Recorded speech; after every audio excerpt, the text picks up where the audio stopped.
शिव पुराण श्री रुद्र संहिता चतुर्थ खंड 10वां अध्याय तारकासुर का वध।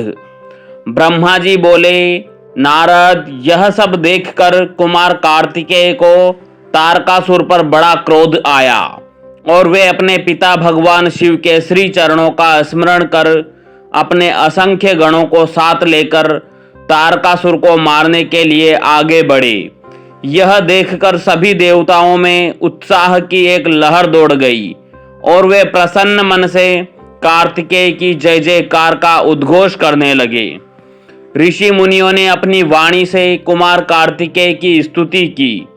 तत्पश्चात तारकासुर और कार्तिकेय का बड़ा भयानक दुस्सह युद्ध हुआ।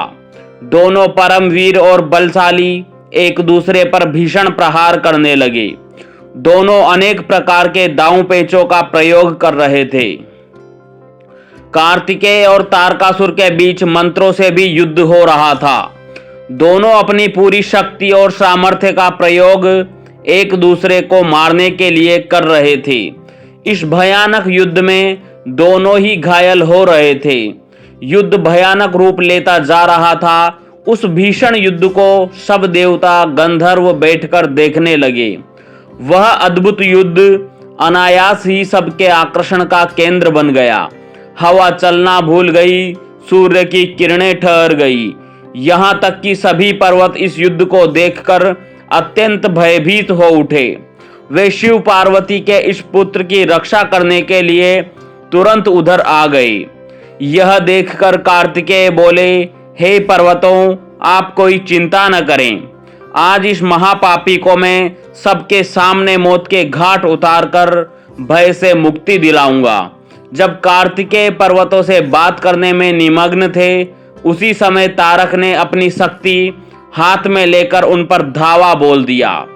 उस शक्ति के प्रहार के आघात से शिवपुत्र कार्तिकेय भूमि पर गिर पड़े, परंतु अगले ही क्षण वे अपनी पूरी शक्ति के साथ पुनः उठ खड़े हुए और लड़ने के लिए तैयार हो गए।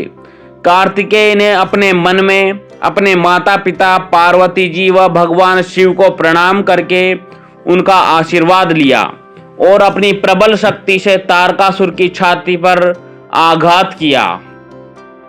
उसकी चोट से तारकासुर का शरीर विदीर्ण होकर पृथ्वी पर गिर पड़ा। सबके देखते ही देखते वह महाबली असुर पल भर में ढेर हो गया। महाबली तारकासुर के मारे जाते ही चारों ओर कार्तिकेय की जय जयकार गूंज उठी। तारकासुर के वध से सभी देवता बहुत प्रसन्न थे। तब अपने महाराज तारकासुर को मरा जानकर असुरों की विशाल सेना में भयानक कोलाहल मच गया। अपने प्राणों की रक्षा करने के लिए सभी असुर इधर उधर भाग रहे थे। देवताओं ने मिलकर सभी असुरों को मार गिराया। कुछ असुर डरकर मैदान छोड़कर भाग खड़े हुए थे, तो बहुत से दैत्य और राक्षस हाथ जोड़कर कुमार कार्तिकेय की शरण में आ गए और उनसे क्षमा मांगने लगे। तब कुमार ने प्रेम पूर्वक उन्हें क्षमा कर दिया और उन दानवों को आदेश दिया कि वे सदैव के लिए पाताल में चले जाएं। इस प्रकार तारकासुर के मारे जाने पर उसकी सारी सेना पल में नष्ट हो गई। यह देखकर देवराज इंद्र के साथ साथ समस्त देवताओं और संसार के प्राणियों में खुशी की लहर दौड़ पड़ी। पूरा त्रिलोक आनंद में डूब गया। जैसे ही कुमार कार्तिकेय की विजय का समाचार भगवान शिव पार्वती के पास पहुंचा, वे तुरंत अपने गणों को साथ लेकर युद्ध स्थल पर पधारे। श्री पार्वती जी ने अपने प्राण प्रिय पुत्र को अपने हृदय से लगा लिया और अपनी गोद में बिठाकर बहुत देर तक उसे चूमती रही। तभी वहां पर पर्वतराज हिमालय भी पहुंच गए और उन्होंने अपनी पुत्री पार्वती, भगवान शिव और कार्तिकेय की स्तुति की। चारों दिशाओं से उन पर फूलों की वर्षा होने लगी। मंगल ध्वनि हर ओर गूंजने लगी। हर तरफ उनकी ही जय जयकार हो रही थी। देवताओं के स्वामी देवराज इंद्र ने अपने साथी देवताओं के साथ कुमार कार्तिकेय की हाथ जोड़कर स्तुति की।